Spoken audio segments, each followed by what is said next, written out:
Hola, ¿qué tal? ¿Cómo están? Bienvenidos una vez más a su programa Puebla en Casa. Soy la maestra Lucero Peña y el día de hoy voy a estar trabajando contigo la sesión de español. Pero antes, quiero compartirte un fragmento de una lectura del libro de Ángeles Mastretta que se llama El viento de las horas. Recordándote que Ángeles Mastretta es una escritora y periodista poblana. Pon atención a la lectura. Era La Paz entonces, cuando íbamos al colegio caminando. Al salir, comprábamos un helado y nos deteníamos a platicar sobre nada en mitad de todo. Pasaban los coches de uno en uno y el tiempo era nuestro, como el aire, y la certeza de que no había nada que temer. ¿Qué te recordó la frase cuando íbamos al colegio caminando? O la frase final, el tiempo era nuestro, como el aire, y la certeza de que no había nada que temer. Nos invita a rescatar la esencia de la vida, a valorar la presencia de las personas, a darnos cuenta de lo importante que son esos momentos que hacen la diferencia en la vida de nosotros y de las personas que están a nuestro alrededor. Definitivamente, este fragmento nos lleva a reflexionar sobre el giro que dio nuestra vida antes y durante la pandemia. ¿Te das cuenta de lo increíble que es leer? De la magia que tiene la literatura y las letras, de cómo te transportan y te llevan al pasado, al presente, al futuro. Es por eso que en esta ocasión quiero invitarte a que dediques de 15 a 20 minutos diarios a leer hasta que la lectura se vuelva un hábito y forme parte de tu vida.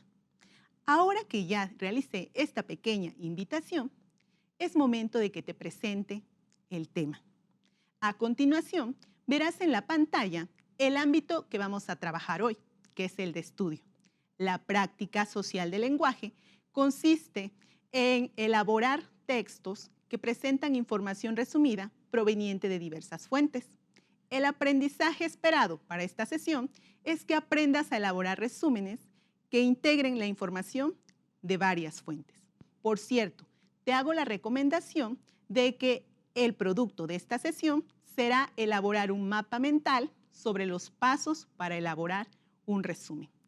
Y las siguientes indicaciones para este momento es que tengas a la mano tu libreta de apuntes, tus lapiceros, tus colores y, por supuesto, tu libro de texto, para que puedas consultarlo en dado caso de tener alguna duda. Ahora que ya tienes todo listo, te voy a pedir que me acompañes a ver la siguiente situación de Camila. Estoy segura que te ayudará a adentrarnos en el tema. Acompáñame. Hola Sofía, ¿qué tal? ¿Cómo estás? ¿Cómo vas con el trabajo de artes? Sí, la investigación sobre el muralismo mexicano. En mis anotaciones tengo que debemos investigar como mínimo en 2 fuentes de información, hacer un resumen y entregarlo para el día jueves. Segura estoy que así como Camila tiene que presentar un trabajo de investigación de otra asignatura, en más de una ocasión a ti te ha sucedido. ¿Qué es lo que haces para que tu interlocutor disfrute vivir contigo esa fabulosa experiencia? Exacto, muy bien. La resumes y le cuentas solo aquello que consideras más importante, ¿verdad? Pues bueno, ahora que ya analizamos la situación de Camila y la comparamos con aspectos tanto de tu vida personal como escolar, te voy a pedir que traigas a tu memoria aquellos aprendizajes de tiempo atrás. Y una manera de llevarlo a cabo es recurriendo a una activación de conocimientos. Así es que apóyame contestando las siguientes preguntas que aparecerán en tu pantalla. Número 1. ¿Qué pasos has seguido para elaborar un resumen? Número 2. ¿Con qué propósito has elaborado resúmenes y qué uso les has dado? Y número 3. ¿Sobre qué temas has elaborado resúmenes? Mientras terminas de contestar esta última pregunta, te comento que el resumen es un tema que te será de gran utilidad en tu vida escolar y por eso es importante que tomes en cuenta algunas estrategias que te serán de gran utilidad para elaborar un buen resumen y más cuando tienes que recurrir a más de una fuente de información, ya sea digital o impresa. Después de haber elaborado o hecho nuestra activación de conocimientos, es momento de que pase a presentarte el tema. Aprovecha para ir tomando nota de aquellos conceptos que consideres son fundamentales en tu aprendizaje. ¿Qué es un resumen? Como podrás leer, un resumen es la redacción de un texto corto que se forma a partir de las ideas principales de un texto de mayor extensión, según sea el número de fuentes que se utilicen. Sí, así como lo leíste, es la redacción de un texto corto a partir de las ideas principales. Segura estoy que una de las dudas que te surgieron en casa es ¿cuántos tipos de resumen hay? ¿Y qué crees? Tengo la respuesta a esa duda. Hay 2 tipos de resumen. Uno es el descriptivo. Es aquel que contiene las ideas principales del texto que se leyó, de tal manera que queden todos los puntos importantes en el resumen. Y el segundo es el resumen informativo. Contiene las mismas características del resumen, pero su diferencia radica en que lleva ciertos elementos que lo hacen diferente, como son el objetivo, la metodología, los conceptos claves. Por lo general, este tipo de resumen es elaborado por especialistas. Ahora que ya conoces la diferencia entre un resumen descriptivo y un resumen informativo, te podrás dar cuenta que el resumen que has venido ocupando en el trayecto de tu vida escolar es el resumen descriptivo. ¿Pero qué crees? Eso no es lo más interesante, pues así como nosotros tenemos ciertas características que nos hacen únicos y especiales, el resumen no se queda atrás y cuenta con ciertas características que lo distinguen de los demás textos. En esta ocasión, te voy a compartir 5 de esas características. Presta mucha atención y aprovecha para ir tomando nota. Utiliza tus colores para señalar cada una de ellas. Te recuerdo que los apuntes son tuyos y la forma en cómo organices tu información te va a dar la oportunidad de que se vuelvan una guía al momento de repasar este tema. Pues empezamos. La número 1 es un texto corto, pero con la mayor carga informativa. ¿A qué se refiere esa carga informativa? A todas las ideas principales que fuiste subrayando al momento de leer. Número 2. Solo debe contener la información relevante. Es decir, de todas esas ideas principales que fuiste señalando, tendrás que hacer una valoración para seleccionar las que consideres pertinentes al momento de redactar tu resumen. Número 3. Debe tener claridad y coherencia, ya que es fundamental al momento de leer y comprender la información. Número 4. Es objetivo, es decir, no debe contener las ideas de quien redacta el resumen. Limítate a respetar las ideas originales del autor. Si hicieras todo lo contrario, dejaría de ser un resumen y pasaría a ser un texto argumentativo. Y eso por el momento no lo requerimos. Número 5, y muy interesante, es una técnica de estudio. Al ser una técnica de estudio, te da la oportunidad de emplearlo como una herramienta en tu aprendizaje, ya sea para exponer un tema o como repaso para un examen. Cada vez que vayas a elaborar un resumen, debes considerar cuál es su finalidad. Si lo mencioné anteriormente, si es para conocer un tema, preparar una exposición o estudiar para un examen.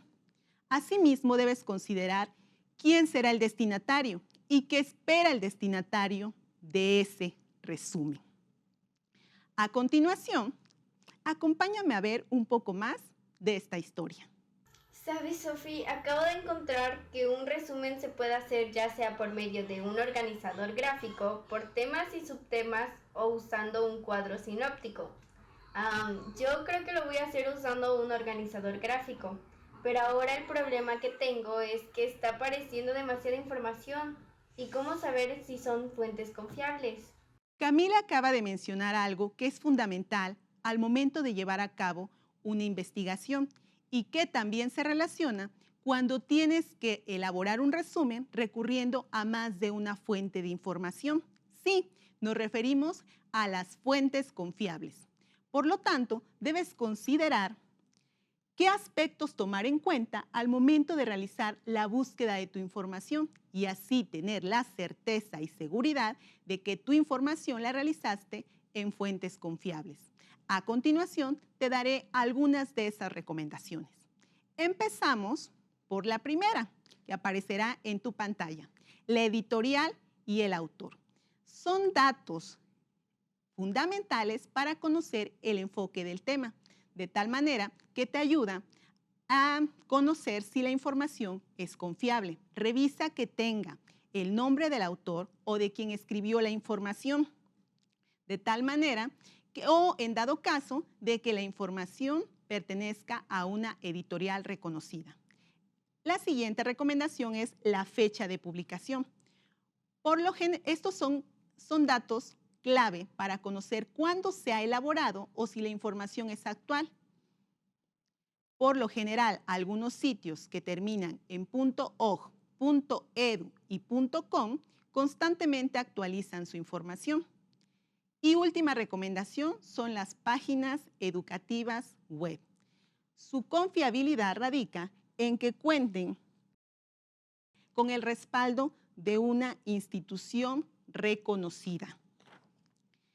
A continuación, realizaremos un ejercicio sobre el subrayado de las ideas principales. ¿Recuerdas el tema de Camila? Sí, lo del muralismo mexicano.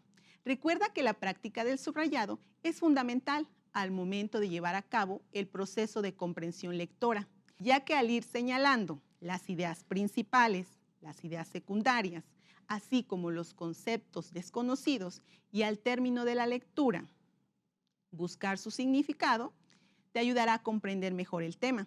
Ahora, si lo haces apoyándote de ciertos colores, la actividad se vuelve divertida, entretenida y lo mejor, didáctica. Tenemos el siguiente ejemplo. El tema de Camila es el muralismo mexicano, ¿recuerda? Muy bien, pues yo me di a la tarea de investigar en dos fuentes de información, tomando en cuenta lo que te mencioné. El texto 1, la información viene del Museo del Palacio de Bellas Artes y su terminación es .gov. Y la siguiente información es de una escuela de artes. Podrás observar que utilicé 3 colores, anaranjado, rosa y verde. En el primer texto te voy a explicar qué significa el anaranjado. Con el anaranjado fuimos seleccionando las ideas principales. Con el rosa fui seleccionando aquellas palabras que se relacionan con el tema. Y con verde las palabras que posiblemente generan duda y al final de la lectura tendré que investigar su significado. Juntos haremos el siguiente ejercicio. El muralismo mexicano. El muralismo mexicano es un movimiento que se originó en el año de 1910 en la Revolución Mexicana. Su influencia fue muy amplia, extendiéndose rápidamente por toda Latinoamérica, llegando a ser considerado como uno de los géneros más representativos de la región de América Latina. Aunque el muralismo mexicano surgió en la Revolución Mexicana, no es hasta la década de los 20 que comienza a ser percibido como un arte. En esta época es cuando se realizaría una de las principales obras, los murales de la Secretaría Nacional.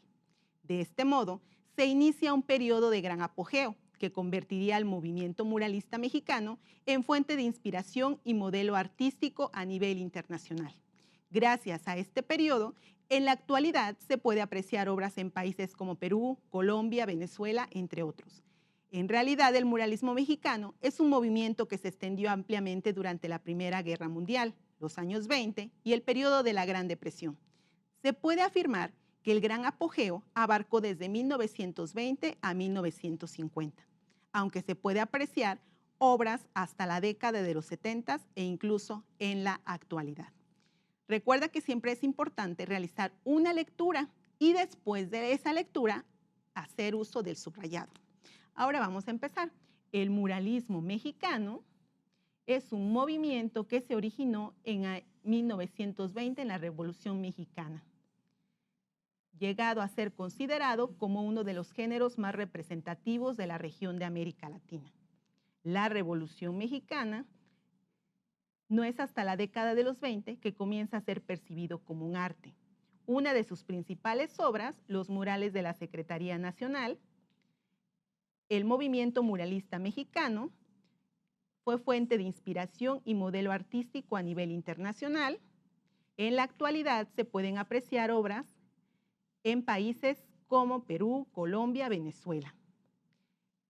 Es un movimiento que se extendió ampliamente durante la Primera Guerra Mundial en los años 20. El gran apogeo abarcó de 1920 a 1950.